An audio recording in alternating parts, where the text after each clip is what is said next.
Hey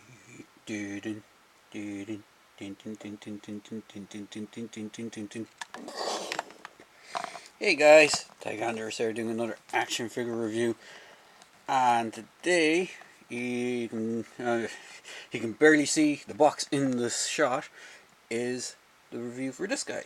Now I have to give a shout out to Victoria from Victoria's Cantina for helping me get this set, and the set in question is the Quest for the Indominus pack. Now give me 2 seconds and I'm going to just see if I can bring the camera back a bit so you can actually see the size of the box. It is a massive window box. Now this is exclusive to Walmart. As far as I know, they were only available through the Walmart. They were on the Walmart website, but I think they only became available through the Walmart app after a while, and you could only find it by the is IBAC code or whatever, you know, the actual product code. Now, just before I get into my review, I'm just going to say that my hands might have black spots all over them because I've been painting up a bunch of these guys, which are Warhammer 40k orcs.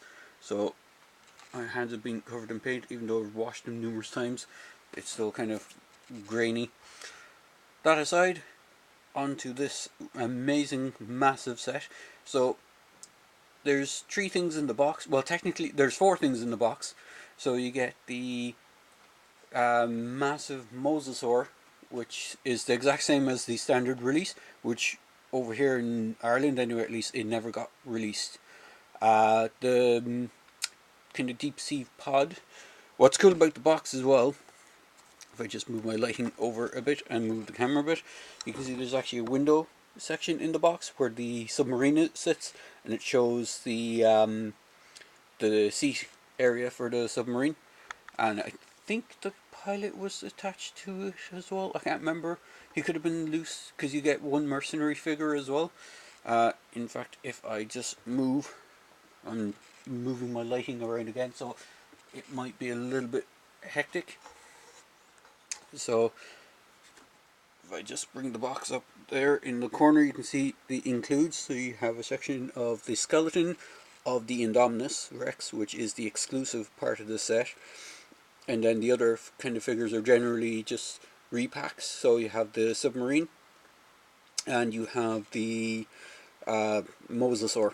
And if I flip around to the back of the box, you can see I'm also going to do a quick review on the metriacanthosaurus from the Roarivore line, but the main review is for this. So you can see it says floats for the submarine and submerges. It lights up, and it says it works with figures. And then you have the mosasaur, and then it has exclusive written next to the skeleton for, just bring it in there, exclusive written next to the skeleton for the Indominus. And then on the bottom left hand corner you have a whole bunch of the, I think, what looks like the mini dinos and the vehicles. I think those are the die-cast matchbox ones. I don't think they're the ones that the figures can fit in. But that's it for the box. Now I'll try and review everything as best I can, but there is quite a lot of stuff to go through, so hopefully I won't run out of time.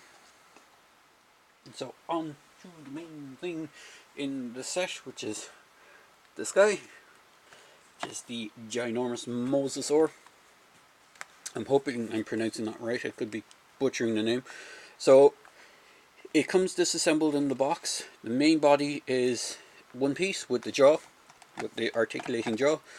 The flippers are separate and you have to attach them. The flippers can rotate all the way around and have a hinge, and that's the same for all 4 flippers. One of the gimmicks for this is the kind of real feel texture skin.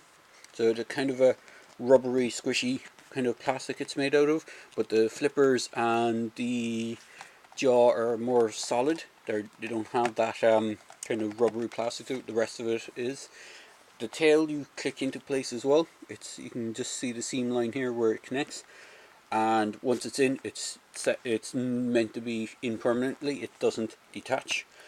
And then, just for those of you who have it, I I'm sure you probably already have this barcode scanner, but that's the barcode for the app, for the Jurassic World app, that you can scan and get information about the dinosaurs. But this thing is massive. It is quite a big creature. Just for a scale comparison, because I have the pilot guy inside. Here it is next to one of the actual core figures. Actually, well, this is one of the figures that came with one of the Rampage sets, but it's basically a core elite figure from Leonard. So you can see the actual size of this thing. It is absolutely massive. So, Mosasaur aside, I'm just going to plonk it onto the ground out of the way. Mosasaur aside, the kind of smaller items of the set. I'll just bring my camera in a little bit better. Bear with me a moment. Right. There we go. So you get this awesome submarine. You just get the metriacanthosaurus off it. Bear with me there a moment. So get some better lighting on it. So you got this amazingly cool submarine. It's made by Matchbox.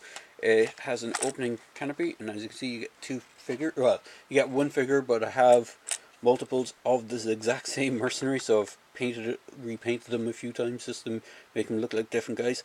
But you get this figure. Now, the only difference between the pack, this version of the pack of the mercenary, and the kind of standard one, which comes with the little baby Dimorphodon kind of minifigure, is he comes packed with a shock stick accessory in that set, where he doesn't come with any accessories in this, considering he comes with the submarine. That is pretty much his accessory. So you do have lights. Let me just turn off my light there again. It is a bit too bright here, but you can just about make it out. It does have a few different kind of settings for the light. One stays on for quite a bit, one does a flash, and then I think there's one where it intermittently stays on and flashes after a couple of seconds as well. So it does have, I think it's 3 settings for the lights. You have rotating arms, you have hinges in the arms, you have a hinge for the buzzsaw, you have a hinge set up for the grabber claw, and you have these ballast tanks, which are actually kind of a separate rubbery piece that you actually have to put into place. This is what helps the submarine float. So all in all, it's really cool. I haven't tested this thing out in water, and I haven't tested the submersion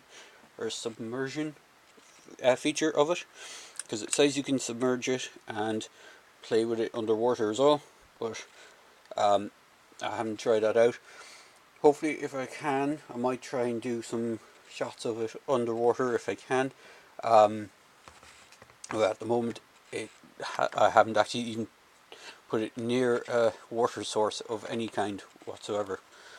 So, that aside, here is the exclusive from the set, which is really, really cool. It's the Indominus Rex Skeleton. So basically, it's lying at the bottom of the seabed, and they basically are trying to use the submarine to take a DNA sample from it. But all in all, it's really, really cool. It is quite jointed, actually. It has these ratchet joints, as you can hear when you're moving it. The front arms are jointed as well, but they're very... I was worried I'd snap them when I was moving them, because they seem to be kind of ratcheted as well, but they seem to be very tight when moving. But everything else has joints on it, even the jaw. For a bare bones skeleton, it is very posable, which is quite cool. And again, just for a size comparison, here is Mr. Zoom that down a bit. There is the soldier guy from the Core Elite. Let me just rotate my camera up a bit. Bear with me a moment. There we go. And you can see it in scale to the metriacanthosaurus as well. So it is quite a big skeleton. Now, unfortunately, I don't have the Hasbro Indominus Rex they did for the first Jurassic World movie. There was two versions of it. There was the one with kind of real rubber skin, and there was the one with the kind of spines that shot out the back from the evolution, kind of the mutated evolution type line. But I don't have either of them, so I can't really show a size comparison between it. But it looks to be about the same size as that Indominus Rex, maybe a little hair smaller. The skull is probably a little bit smaller, alright, because I remember the Hasbro one having a really large skull. But overall, it's pretty much about, I'd say, the same scale. Unfortunately, I don't have my Legacy T-Rex nearby me either, so I can't really show a scale comparison to that. But it is quite a big skeleton.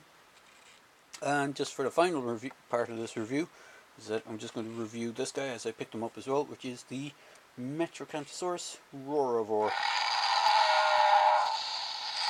So he does have the sounds, he has the button at the back. I think he has 3 different sound effects.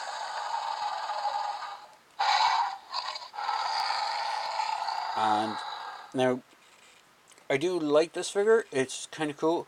The only thing I think is, I'm still kind of on the fence about whether I prefer the jaw to be closed and you open it when you press the button, as opposed to this way where you press the button and it closes the jaw. It kind of doesn't make sense that the dinosaur is roaring when you're closing its mouth, but it does have a nice bite to it. Overall is nicely sculpted. I do like the head sculpt. I think the bottom jaw looks a little bit weird when it's out. If you could kind of trap it up, it doesn't look too bad, but the way the jaw opens, it just looks really kind of odd. It looks really, I'm not sure if you can see it that well on the camera, but it's kind of, it just looks bigger than the head itself, the lower jaw when it's open like that. Now if it was like that as a default, I think it would look a little bit better. But it is articulated. Now again, just like the Mosasaur, the tail is separate in the box, and once it's clicked in, it's not designed to pop back out. And he does have articulation points, so he has rotation in the arms that can rotate all around. He has a hinge as well, so it can go out. It does kind of click into place in certain positions. It's like a soft click, so you can't really hear it on camera, but it does kind of soft click itself into place. You can rotate the hips out a small bit as well, so you can do the splits a tiny bit, but that's more due for stability. And it does have a very nicely painted, I really like the texturing and paint job on this. Even the eyes are really good on this. It's just a shame that a lot of the Roarivore line seems to be the only dinosaurs we can get over here. I think this was wave 1. I know a lot of people are finding these on clearance already over in the States, but over here they're still full price. Just for a size comparison, I will bring in one of the Legacy, this is the Legacy 6-pack Velociraptor, which is based on the, it's the Legacy 6-pack Velociraptor, which is based on the single pack one with the spring gimmick. There's a blue as well that does the same thing. But all in all, it's a really nicely sculpted dinosaur. And then just for a quick, this is the box it comes in. It's the open window box, so you can actually play with the dinosaur on the shelf, and it just shows the other dinosaurs on the back of the box. There's no write-up or bio for the dinosaur, so the boxes are pretty simple. So it's the Baryonyx, the Allosaurus, and the Triceratops. The only one I don't have from this wave is the Baryonyx. I was looking for it, but I can't find it anywhere. But if someone out there is willing to send me one for free, it'd be nice. But I know I'm just chancing my arm. All in all, great dinosaur. I do like the Jurassic World line. The Mattel Jurassic World line is just fantastic. And as I said, I can't praise Victoria enough for helping me get this. I tried, because over here I tried using the Walmart app myself, and it's region locked to the States. So unfortunately, like if you're in Europe, the only way to kind of use the app is using some sort of proxy thing, whether or not it will even allow you to do it, but it's the only way to get stuff like that. That's exclusive to the US stores. But all in all, it was nice of her to help me acquire it. So cheers again, Victoria, for helping me get the Quest for the Indominus Rex pack. And as I said, I hope you enjoyed this review. I will put a link to Victoria's channel in the description as well, for those who want to watch her review. She does some great reviews on the Jurassic World line and the Jurassic Park line, all the way from the original Jurassic Park stuff up to the current stuff. So, and she does other reviews as well, like Star Wars, and she's done a good few interviews with some of the cast and crew of Star Wars as well. So I'll drop a link in the description for this video as well below. So as I say in my videos, please feel free to like, comment and subscribe to my channel. Hope I didn't waffle on too much for you, and I hope I wasn't too over the place with the camera. I just wanted to get this recorded and hopefully you enjoy it. Cheers guys.